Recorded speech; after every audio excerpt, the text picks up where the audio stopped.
አማን በአማን አማን በአማን አማን በአማን አማን በአማን ተንሥእ እምነ ሙታን ተንሥእ እምነ ሙታን። ሰላም እግዚአብሔር አምላክ ይብዝሓልኩም ስድራ እግዚአብሔር ከመይ እኒአኹም? ኣነ እግዚአብሔር ይመስገን ደሓን እየ።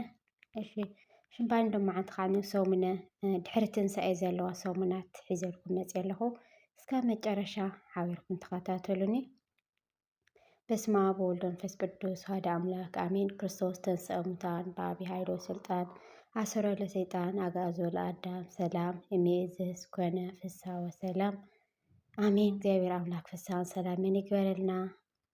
ድሕሪ ትንሣኤ ጎይታ ዘለዋ መዓልትታት መዓልቲ ሶኒ ማዕዶት ተባሂላ ትጽዋዕ። ዮሃንስ 19 ፍቅዲ 18 ሮሜ 5 ፍቅዲ 10 እስካብ ፍቅዲ 17 ኦ ማዕዶት ዝእምሃቤኪ አደው አበው ቀዳሚት እሞት ውስተ ህይወት ጎይታናን አምላኽናን መድሓኒናን ኢየሱስ ክርስቶስ ብሞቱ ትንሣኤኡን ነፍሳት ካብ ሲኦል አውፂኡ ጸአተ ሲኦል ናብ ገነት ምስገና ንምዝካር ማዕዶት ተባሂላ ተሰይማ ኣላ።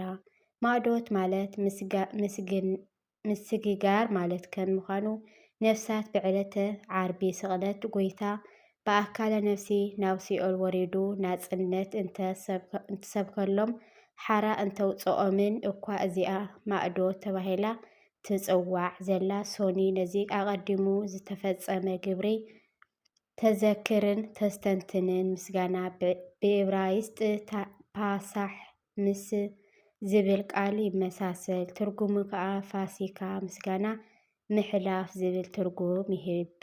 እሺ ሶሉስ ቶማስ ትበሃል። ሶሉስ መዓልቲ ቶማስ ዲዲሞስ ተባሂላ ትጽዋዕ። ጎይታና ኢየሱስ ክርስቶስ ብሰንበት መዓልቲ ሃዋርያት ፈሪሖም ኣብ ዝተኣከቡሉ ብዕፁው ማዕፆ ኣትዩ ሰላም ንዓኻትኩም ይኹን ብምባል ትንሣኤኡ ክገልጸሎም እንተሎ ኣብ መንጎኦም ቶማስ ኣይነበረን። ዮሃንስ ምዕራፍ 20 ፍቅዲ 24 ብክርስቶስ ተስፋ ቆሪጹ ሃዋርያነቱ እውን ገዲፉ ንክኸድ ሓሰበ። ትንሣኤኡ ዝረአዩ ሃዋርያት እውን ንጎይታ ከም ዝተስአ እንትነግርዎ ከይረአኹ ኣይኣምንን ብምባል ዝተቃወመ ሰብ እዩ። ሊቃውንቲ ብትርጓሜ ድማ ቶማስ ንናይ ጎይታና ትንሣኤ ዝተቃወመ ካብቶም ትንሣኤ ሙታን የለን ኢሎም ዝኣምኑ መደብ ኣይሁድ ሰዱቃውያንን ስለ ዝነበረ እዩ ይብሉ።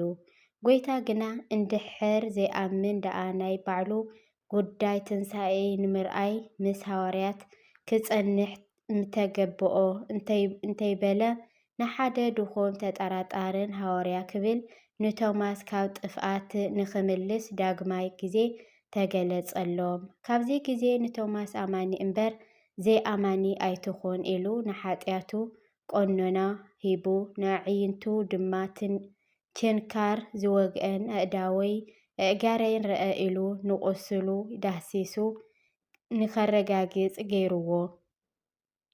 ጎይታ ብሓጢያቱ እንተዘይነዓቐ ብፍቕሪ ስለ ዝረአዮን ዳግማይ ዕድል ስለ ዝሃቦን ድማ ቶማስ ክሳብ ህንዲ ወንጌል ብምስባክ ነቲ ዘፍቀሮ ጎይታ ክብል ከም ሸንገርቲ ቆርበቱ እናተልሓፀ ደሙ ክሳብ ዝፈስስ ምስክር ሰማዕቲ ኮነ። ስለዚ ሎማዓንቲ እዚያ ቅዱስ ሃዋርያ ኣቐዲሙ ተጠራጣሪ ተስፋ ቆራጽ ምንባሩ ብክርስቶስ ምሕረት ድማ ከም ዝተለወጠን ዝዝከረሉ መዓልቲ እዩ።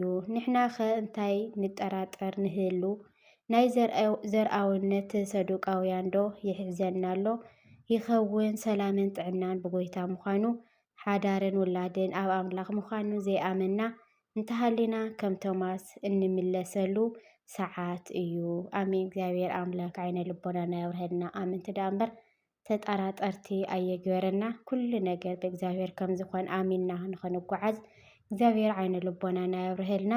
እሽን ሎማዓንቲ ሒዘየን ዝመፀኹ ናይ ዕለተ ሰኑና ዕለተ ሶሉስ እዚአን ይመስላ ነይረን።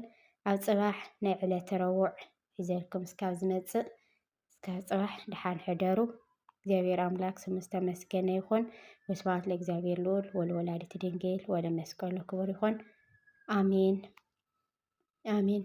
አማን በአማን አማን በአማን አማን በአማን አማን በአማን ተንሥእ ሙታን ተንሥእ ሙታን አማን በአማን አማን በአማን አማን በአማን አማን በአማን ተንሥእ ሙታን ተንሥእ ሙታን አሜን። እሺ ብሩክ መዓልቲ ብሩክ ለይቲ። ላይክ ሸር ሳብስክራይብ ኣይትረስዑ ክቡራት ኣሕዋተይ። ትገብሩለይ ምትብባዕ ዝገብሩለይ ሓገዝ ድማ ብጣዕሚ እየ ዘመስግን። እግዚአብሔር ኣምላክ ምስ ኩላትና ይኹን።